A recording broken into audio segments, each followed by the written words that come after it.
కార్యక్రమం నిర్వహిస్తున్నటువంటి మస్తానరావు గారికి వారి ట్రస్ట్కి మొదటగా నా ధన్యవాదాలు తెలుపుకుంటున్నాను.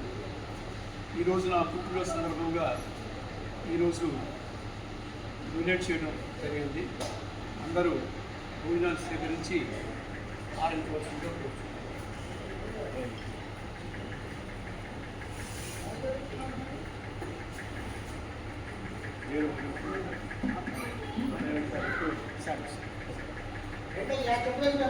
ఇది ఇక్కడికి వచ్చిన రోగులకి మధ్యాహ్నప్పుడు భోజనం ఏర్పాటు చేయడం అనేది ఆ దాతగారి సహృదయానికి మనమంతా కూడా హ్యాట్స్ ఆఫ్ చెప్పాలి.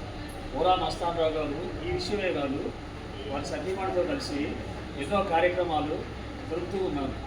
వారికి వారి సతీమణి గారికి మంచి ఆరోగ్యాన్ని ఇవ్వాలని ఈరోజు పుట్టినరోజు సందర్భంగా ఎస్వి నాగేశ్వరరావు గారికి శుభాకాంక్షలు తెలియజేస్తూ అందరికీ మంచి ఆరోగ్యాన్ని ఇవ్వాలని దేవుడు ప్రార్థిస్తున్నాను.